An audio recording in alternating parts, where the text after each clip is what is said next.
So glad you're here with us for another edition of the Roadrunners Coaches Corner, coming to you live, as always, every Monday from 5:30 to 6 p.m. from the Tivoli Tap House, the show where we get you caught up on MSU Denver sports. Be sure to come out and join us, as I mentioned, every Monday. Enjoy the food, enjoy the beverages, and watch us talk some MSU Denver athletics. Joining me on the show today is, as always, my co-host, Hector Venegas. And for the coaches, we're going to talk with Jenny Glenn, head coach of your women's volleyball squad. She's going to tell us how the team is preparing to head into the RMAC tournament as the #1 seed on a 19-game win streak. They're playing great. We'll talk to her about that. We also have head coach Derrick Clark from your men's basketball team. They started their season, albeit in exhibition play, this past weekend. So we'll talk to him about how they're preparing and what his thoughts were on that first game. And then we'll also be joined by Alyssa Kelling from the women's volleyball squad.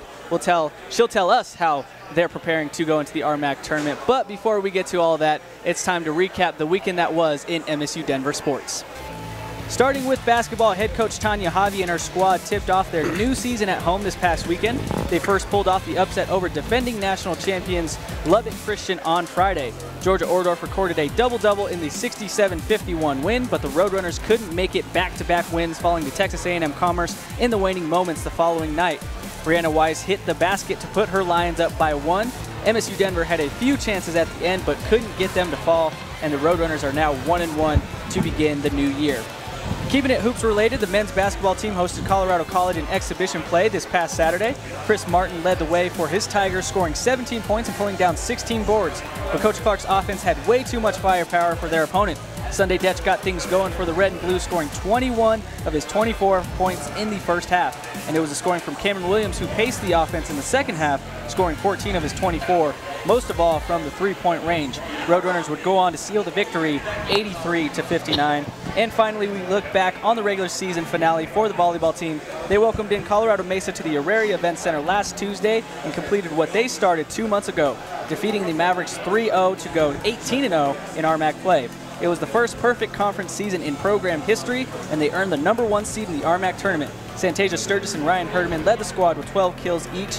And now we will welcome in head coach of probably the hottest playing team in all of volleyball Division II, at least in the country, Jenny Glenn. Coach, thanks so much again for taking out the time to hang out with us. How are you doing tonight? I'm great. How are you? I'm doing well. So I'm sure you've had some time to reflect on it by now.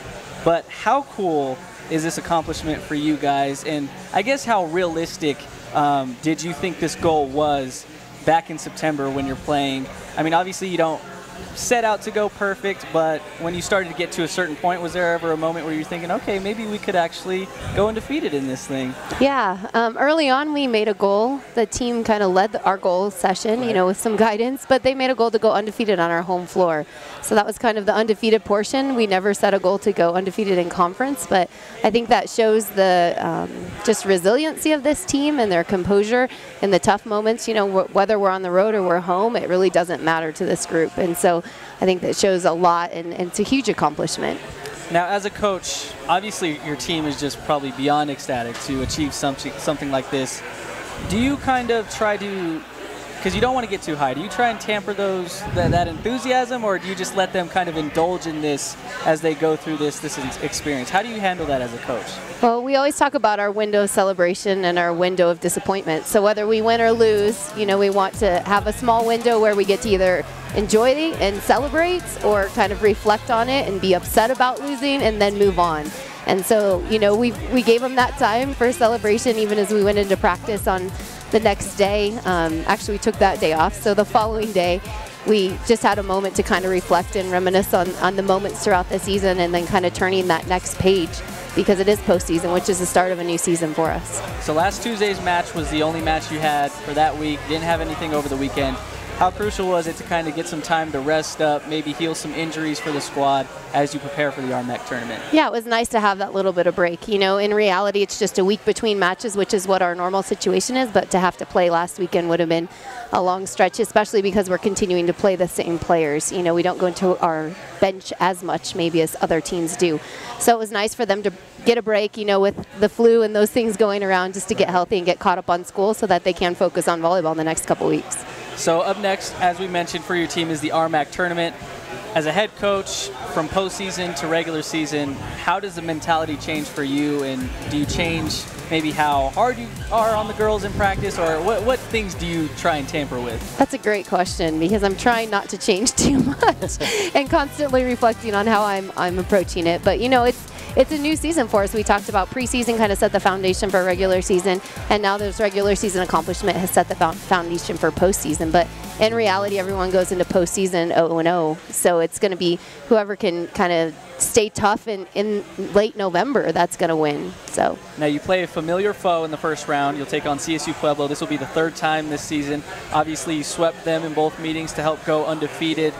How do you kind of avoid the pitfall of, you know, dropping this first round match? Because when you win, you know, sometimes the mistakes can get overlooked a little bit because it's a win, whereas in a loss it's magnified. So how do you try and avoid that type of situation? Yeah, I think it's always hard to be the team that won the previous matchup. The losing team always has a little bit of an advantage, you know, tactically. So I think this group, you know, we're always talking about what our bigger goals are. So each opponent that we face is an opponent in our way of our goals. So I think them buying into that piece of that and just saying, okay, we need to get this match. We're going to take it seriously. And CSU Pueblo is a good team. You know, they have the opportunity, or if everything's firing for them, they're tough offensively, and so we're going to have to be on our game defensively. But I think we're a good matchup with them. I like our matchup, and I think that, you know, if we play hard, we're going to have a good outcome. And then, Coach, if you come away with the win on Tuesday, you will host the semifinals and the finals of the RMAC tournament. How huge is it for you to have it here in Denver? Yeah, it's great to be on our home floor, you know, to be able to sleep in our own beds and stay in our same routine. So it's just a great accomplishment and reward, I guess, for our hard work. But it's still going to be difficult, you know, especially as you get into those later matches. That'll be a challenge for us, which is awesome because it'll prepare us for regionals as well. Now, when you go into the postseason, obviously you've had great contributions from everybody on this squad, from the veterans that you have to some of the younger players that stepped in, like Alyssa Kelling, who we'll have later on in the show. What do you kind of say to them, or what do you talk to them about to have them have that same mindset and don't really press too hard, to try too hard to play well? Yeah, what I love about this group is that we've gained a lot of depth, you know, from the hitting position. I think on any night, any one given hitter can go off, you know, and have a great night. So we're not dependent on solely one hitter to carry us. I think that distribution has done great. Brandy's done a great job of distributing the ball well to make sure that we have the right matchups to win. So I just think that piece of it takes a lot of pressure off each athlete. You know, I don't have to, you know, they don't have to be thinking they have to come and do everything, but, you know, if one player's struggling, the others can help pick them up. Now, we mentioned Kelling a little bit. How has she played a big role for your squad this year? Obviously, Fiatoa goes down. She gets thrust into the lineup, but she's really impressed in every game that we've seen her. Alyssa's done a great job, you know, stepping in for us when Vasati went down. You know, she's kind of forced into that role to grow quicker maybe than if she wasn't. So I think it's been great for her. She really responded to it. She's a great kid with a lot of energy, a lot of positive energy that she brings to the court, and just getting better every day, and that's what I love about her. Well, Coach, congrats again on going undefeated in the RMAC. We're so excited. I can't believe 19-game win streak is just amazing for yeah, you don't guys. Jinx us. We want to keep it going, so we hope you can come out and support Coach Glenn and the squad 7 p.m. tomorrow at the Auraria Event Center against CSU Pueblo. Best of luck to you in that match, and we can't wait to watch you guys. Thank you. Of course. Well, that'll do it for Coach Glenn, but when we come back, we'll talk with head coach of your men's basketball team, Derrick Clark. They started their season at home this past weekend. He'll give us his thoughts on how they did and what they can expect going forward. You don't want to miss that on the Roadrunners Coach's Corner.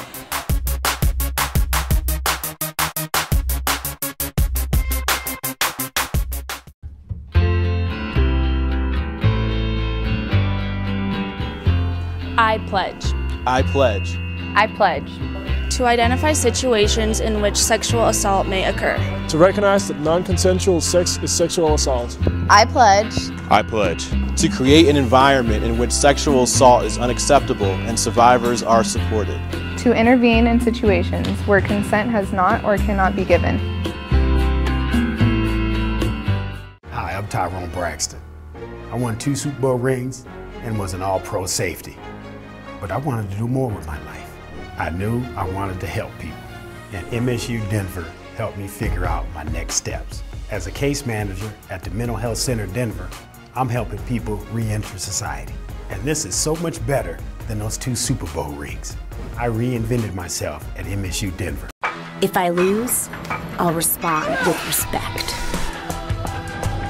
If I win, I'll back it up with humility. If I fail, I'll rise up with honor. It's tough for us to put it all on the line. Don't undo my hard work with poor sportsmanship.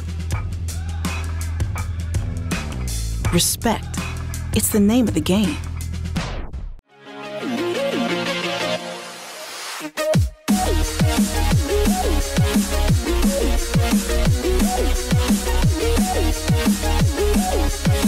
Met Radio on mymetmedia.com. I'm Lexi Marr, senior defender for the Roadrunners women's soccer team. These teams looking for offense, and there's Marr, the all-conference defender. And you're watching the Coach's Corner. Get rowdy. I'm Anthony Grant, Director of Athletics at MSU Denver. It's because of your generosity and support that our athletic programs have been able to achieve sustained success and continue to be one of the top athletic departments in the nation. And you're watching the Coach's Corner. Get rowdy.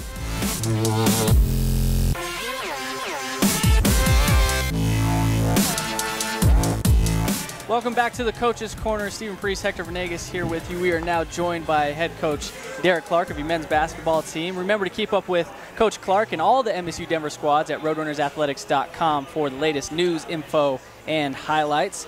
Coach, thanks so much for taking out the time to hang out with us. How you doing tonight? I'm doing great. How you guys doing? Not too bad, not too bad. Before we talk about this past weekend, you guys started in California. That's where the season kind of kicked off. Now, with those games, before we get in depth to those games, when you go on a road trip like that, as a coach, do you kind of let the guys relax a little bit, maybe see the sights, or is it just kind of all business when you head out to stuff like that? We got out there 2 days early. We got there on Wednesday, like mid-morning. So the plan was we were staying right by Knott's Berry Farm. So the plan was to release those guys. But we, as soon as we landed, we practiced right away. We practiced at a facility right by the airport. We flew into LAX and got that business part done. You always want to get that flight out of you. And then we kind of released those guys on Wednesday just to let them have some fun and do that. And then by that night, it was time to start thinking business. Now, you come away with that weekend, I believe it was 1-1, 2-1 out of that. Talk about some of the games you played and just some overall thoughts from that trip. Well, we kind of had the good, the bad, the ugly of the trip. And, obviously it was a week earlier than everybody else was able to start. So, when you play that early, you're not sure what you're going to get, even though you gauge practices and whatnot. But I tell you, we won the first game pretty handedly against Texas International, and then had to face Arkansas Fort Smith on the next game. And very good program. Didn't play well.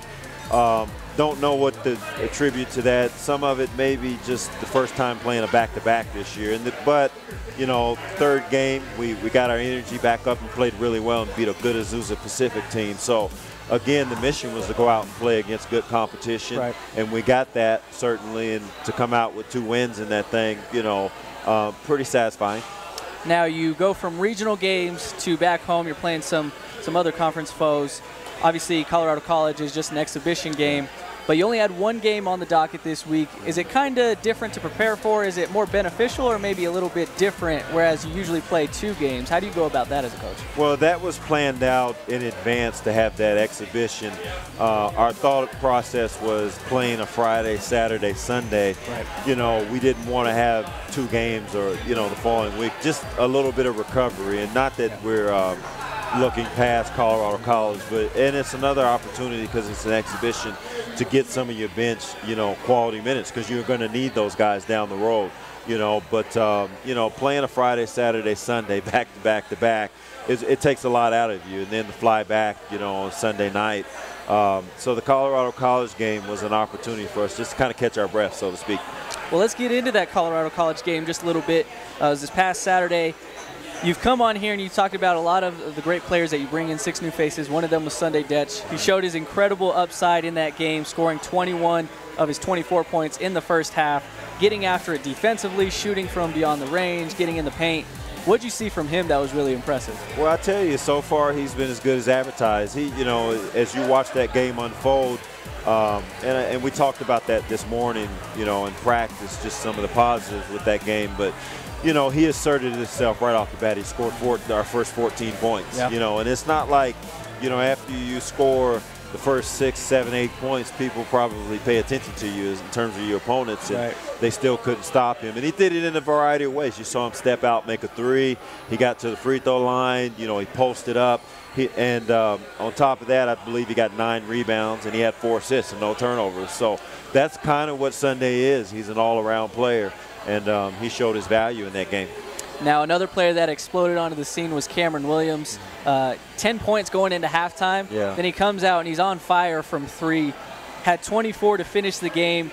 Went 80% or 86% from 3, I think, in that second half. I mean, the guy was just out of his mind. Talk about his play a little bit. Well, I tell you, Cam's a talented guy. You know, from an offensive standpoint, he can do a lot of things. He handles the ball for us. He can drive the basketball. And obviously, you saw he caught fire and was 6 for 7 from the 3. You know, he kind of got in that zone where I think he made 3 in a row.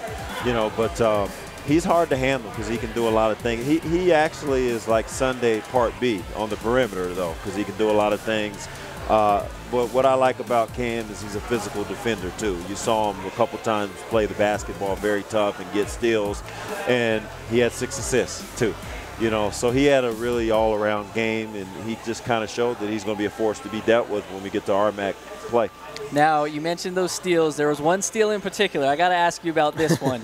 He stole it, then he kind of waited for, I believe it was Reyes, and he got the dunk, but I'm sure you weren't happy about that. What was going through your mind at that time? Oh, you guys saw me. I was losing my mind because I was just like you guys. Like, what are you doing? Go get the layup. You know, I'm not into showing people up and making a play because it's fancy. But I tell you what, though, what I did like about that play is he could have easily went and got the 2, and he gave it up to a freshman, Alvaro, to get the dunk. And I do like that, the thought process behind it, but we won't be doing that a whole lot as the season moves forward. Go get the layup, and let's take care of business on that. But he was unselfish on the play. So at the end of the day, you know, I don't mind that. It probably helped that you were up double digits, too, at that point. Yeah, if it was a tight game, a 1-point, 1-possession game, whole different deal. My mentality would have been a lot different. And then, Coach, just to keep talking about the game, you guys handled them pretty easily, I guess you could say. But there were some things that it looked like they were able to sneak past the press a little bit. What can you learn from that game going forward? Well, I tell you, when you're a pressing team and you're committed to pressing, you have to take the good and the bad. And sometimes we're so aggressive that we're going to give up stuff over the top. That's a byproduct of pressing. You know, you can't, you know, keep that from happening totally, you know. And the whole idea behind the press is to speed teams up, you know. And so if they're attacking our press and they get a couple baskets, the whole point is at the end of the game, or, you know, as the game winds down, they're fatigued. You know, and as you saw, they had 23 turnovers, you know, in that game. So it was a byproduct of you're going to give some stuff up in the press, you know. My thing is when we get beat in the press, just give me an effort. Show me that you're trying to recover out of the press. But, you know, I thought that we overwhelmed those guys from a physical standpoint, which was probably to be expected. Those games are hard when you get up 31 points. They're very hard to keep clean, you know, because everybody wants to get a little bit of sugar on those games. And so you start taking quick shots and whatnot. But I thought we handled ourselves overall pretty well. And then, Coach, we have just one game this weekend against Northwest Missouri State. What have you seen from them on the film, and what kind of game do you expect from them? Oh, very, very talented team. They're a top 5 or 6 team in the country. And they have a guard that's phenomenal, first-team All-American. We need people to come out at 3 o'clock. It's a Sunday. There's no Broncos this Sunday. They have a bye. We need people to come out. I think they're going to see a very entertaining game. It'll be the best opponent that we've faced so far. Well, please do, as Coach Clark said, come on out, support the squad against Northwest Missouri State as they look to go to 3-1 on the year. Coach, thanks so much again for taking out the time. We can't wait till this weekend. Thank you, guys. I appreciate you. Of course. Coming up next, we'll talk with Alyssa Kelling of that volleyball team. We had Coach Glenn on. Now we got to talk to one of the players. She'll tell us her mindset going into the RMAC tournament. You don't want to miss that. Dobinson stops on a dime, now to Cortez. The Cortez beating, count the bucket, and the foul. If you can't get enough of MSU Denver sports, then you need to tune in to the Roadrunner Review. Get into the game with exclusive highlights, interviews, player stories, and of course the top plays that will have you jumping out of your seat. You can catch all the action on Comcast CET and at RoadrunnersAthletics.com. I'm Joe Rice. I'm the Director of Government Relations for Lockheed Martin Space Systems. I transferred into MSU Denver while I was in the Colorado National Guard and after I completed my associate's degree. This was the only university where somebody actually sat down with me and helped me plan out my academic path to finish my degree and graduate on time. Reach for the stars, come to MSU Denver, launch your career. Brought to you by your #1 volume Nissan dealer, Tynan's Nissan. Come in today and choose from nearly 1,200 new Nissans. Get 0% for 72 months with no payments for 90 days. During the Bottom Line event, lease the new Altima for only $149 per month. Gives you both efficiency and performance. Looking for an SUV? Then choose the all-wheel drive Rogue at just $159 per month. Also available with optional third-row seat. Bottom Line savings at Tynan's Nissan in Aurora and Fort Collins. I'm Michaela Smith, senior outside hitter for the Roadrunner volleyball team. All-American. There's Michaela Smith coming up with the solo block. And you're watching the Coach's Corner. Get rowdy. I'm Chris Davis from the Roadrunner cross country team, and you're watching the Coach's Corner. Get rowdy.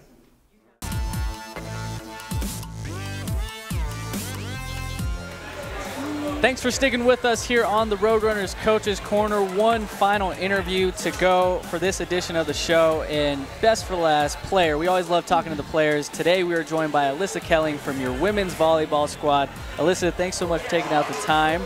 First time on the show, so how you feeling tonight? Very good. A little nervous, but you know. Don't be nervous. We're only nationally syndicated. Only a lot of networks pick this up, so no, but you're good. Originally, you're from Merton, Wisconsin, correct? Mm-hmm. Tell us what led you to downtown Denver in this Roadrunner program. I was recruited by the coach that was here last year, just retired. Coach Hendricks, yeah. Yes.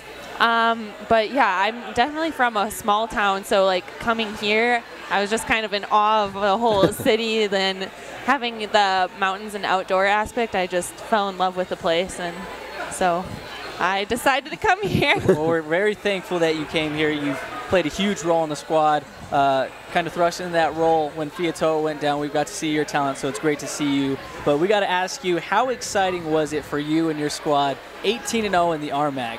That's just phenomenal. How exciting is it for you guys as the players?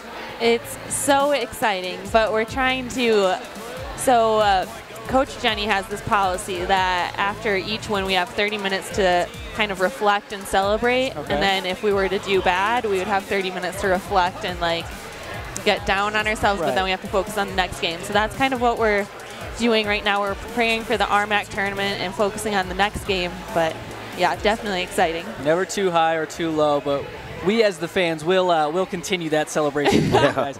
But it was only a few months ago that your team went 1-3 in that Premier Challenge. From your perspective, what changed from you guys kind of struggling in that tournament and then just completely just blowing people out of the water? I think we just needed that time to kind of get in the flow of things, connect with players, just kind of feel each other out on the court. So knowing what role you play and what role the other person next to you is going to play. Now tell me, what was the conversation like? Fiatoa goes down. What was the conversation like with Coach Glenn when she told you you're going to start playing a little bit more and just the expectations she had on you? She didn't really throw too much on me. She was just like, Alyssa, you've been working crazy hard in practice. Like, it's nothing different now. We just are going to put you in and do your best. So I guess that way it was kind of good. Now, you can kind of relate on a level with Fiatoa in that you suffered an injury last season. Talk about just kind of how tough that is as a player, because obviously you want to be out there with your team and, you know, you want to see them do well, but you want to feel like you're contributing too. Exactly. Talk about how that feels as a player. There's definitely a mental and physical aspect to every injury, so coming back, getting all of the muscle back, but mentally you're sitting on the sideline, but you want to like engage your team, so you're just trying to find ways to either motivate them, encourage them, just give like pointers if you see them, I guess. Right. But yeah, she's definitely staying involved that way. At every practice, she'll pull me off and say, hey, Alyssa, you need to work on this, or you have this shot open, or you're doing great at this, so I like it. And then Coach Glenn is in her first year with the program. How has she helped you revamp and become a national contender? She has a different twist on just a few things here and there that just kind of give us that extra bit of edge. I don't know what else to say to that. It's, I don't know. You go she from a great pushes coach us, to a great coach. Exactly. Yeah. They just have a few different styles, but both coaches were wonderful. And then you have the RMAC tournament, which starts tomorrow here against CSU Pueblo. A team you've played twice already, you beat twice already. What's the message from Coach heading into this first round? We kind of know how they play since we've played them twice, like you said. But we're just going to go out there and play tough, play how we know we need to play. We've scouted them again, and they haven't changed too much from what we've seen. So if we play our game, I think it'll be a game in our favor, hopefully. All right, Alyssa, last question for you, a fill in the blank. Okay. The Roadrunners can achieve what they want to if we work hard. Set our mind to it. I don't know. I like it. Well, we hope that you guys can achieve all the goals you want. Either way, we're completely proud of this team. You guys were fun to cover all year long, so congrats on that. And best of luck to you guys going forward in the tournaments. Thank you so much. Of course. Well, that'll do it for Alyssa. So, with her and the squad playing this weekend, let's see what else we got going for the red and blue in the upcoming time. As we mentioned, Alyssa and her volleyball team will host first-round action in the RMAC tournament, taking on CSU Pueblo at 7 p.m. at home. So get your butt into those stands and at the Aurora Event Center to support the team in playoff time. If the women advance, they will continue to host the semifinals and finals at home, which will happen on Friday and Saturday night. The women's basketball team, conversely, will hit the road to Portland, Oregon for a couple games. They'll face off against St. Martin's on Friday and Concordia University from Oregon on Saturday. And we mentioned the men's team, who host a single game on Sunday at home against Northwest Missouri State starting at 2 p.m. Broncos are on a bye week, so there's no excuses for you fans to miss this game. Hector, I know you miss the Broncos. Yeah, well, you wouldn't be missing much anyways. So come out and watch our Roadrunners. It'll be more entertaining than the Raiders, who will eventually choke too, fans. But no, huge show today. Huge thanks to Coach Clark, Coach Glenn, Alyssa Kelling for taking out the time. We want to thank you for watching. For Hector Venegas, Eric Lansing, Andrew Evamy back in the studio, I'm Stephen Priest. We'll see you next time for hopefully the NCAA Selection Show edition of the Roadrunners Coaches Corner.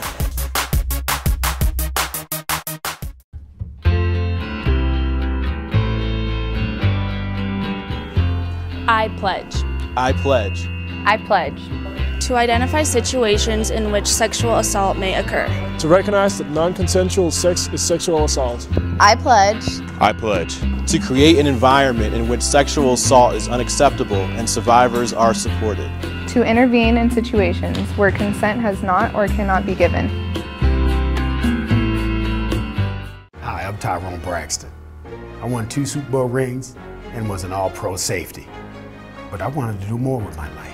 I knew I wanted to help people, and MSU Denver helped me figure out my next steps. As a case manager at the Mental Health Center Denver, I'm helping people re-enter society. And this is so much better than those 2 Super Bowl rings. I reinvented myself at MSU Denver.